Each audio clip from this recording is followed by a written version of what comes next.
Occasion ఏదైనా location ఎక్కడైనా తెలుగువారి వేడుక అంటే ఆలివ్ మిఠాయి ఉండాల్సిందే. మిఠాయి అంటే ఆలివ్.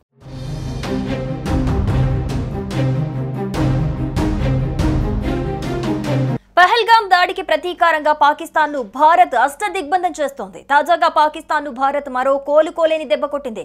ఈసారి గగనతలంలో పాక్ విమానాలు నావిగేషన్ వ్యవస్థను భారత్ జామ్ చేసింది. అత్యాధునిక ఎలక్ట్రానిక్ వార్ఫేర్ వ్యవస్థలను మోహరించింది భారత్. దీంతో పాక్ సైనిక విమానాలకు నావిగేషన్ సిగ్నల్ అందకుండా భారత్ చర్యలు చేపట్టింది. ఈ కారణంగా యుద్ధ రంగంలో ఏం జరుగుతుందో అర్థం చేసుకోలేని స్థితికి వెళ్లింది పాక్ సైన్యం.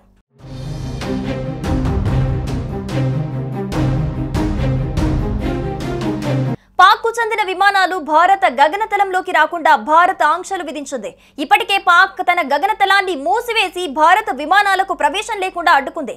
దీనికి ప్రతీకారంగా భారత్ కూడా పాకిస్తాన్కు చెందిన దాని ఆధ్వర్యంలో నడుస్తున్న ఆ దేశం లీజుకు తీసుకున్న వాణిజ్య విమానాలతో పాటు మిలిటరీ విమానాలకు తమ గగనతలంలో ప్రవేశాన్ని నిషేధించినట్టు ప్రకటించింది. ఈ ఉత్తర్వులు ఏప్రిల్ 30 నుంచి మే 23 వరకు అమల్లో ఉంటాయని తెలిపింది. భారత్ విధించిన ఈ ఆంక్షలతో కౌలాల్పూర్ లాంటి ఆగ్నేయ ప్రాంతాలకు వెళ్లే పాకిస్తాన్ విమానాలు చైనా, శ్రీలంక లాంటి దేశాల మీదుగా వెళ్లాల్సి ఉంటుంది.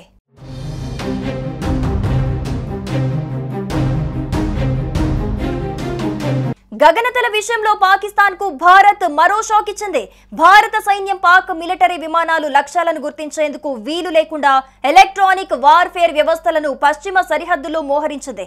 ఇవి పాక్ సైన్యం వినియోగించే గ్లోబల్ నావిగేషన్ శాటిలైట్ సిస్టమ్ సంకేతాలను బలంగా అడ్డుకుంటాయి.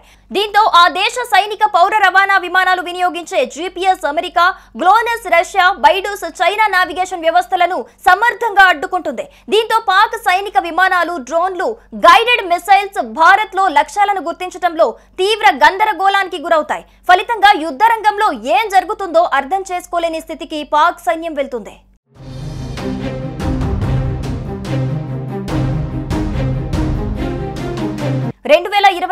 Centre for land warfare studies లెక్కల ప్రకారం భారత్ వద్ద ఇలాంటి వ్యవస్థలు దాదాపు 50 వరకు ఉన్నాయి. ఇక వాయుసేన రఫేల్ యుద్ధ విమానాల్లోని స్పెక్ట్రా సూట్స్, నావీ వినియోగించే శక్తి సిస్టమ్స్ కూడా నావిగేషన్ సిగ్నల్స్ ను జామ్ చేయగలవు. ఇక పాకిస్తాన్ విషయానికి వస్తే దాని వద్ద సొంతంగా తయారు చేసుకున్న ఎలక్ట్రానిక్ వార్ఫేర్ వ్యవస్థలు లేవు.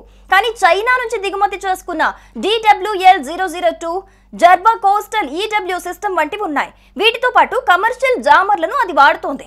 ఇక భారత చర్యలతో ఈ ప్రాంతంలో నావిగేషన్తో రోజువారీ చేసే పనుల్లో తీవ్ర అంతరాయం ఏర్పడనుంది.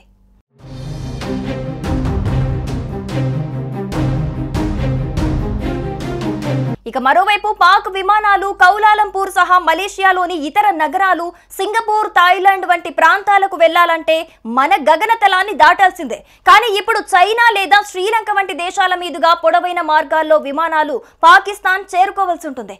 ఇరాన్, ఆఫ్ఘనిస్తాన్ లేదా సెంట్రల్ ఆసియా దేశాల మీదుగా రీరూట్ చేయాల్సి ఉంటుంది. ఇది పాకిస్తాన్ కు జియో పొలిటికల్, లాజిస్టికల్ సవాళ్లను తెచ్చిపెడుతుంది.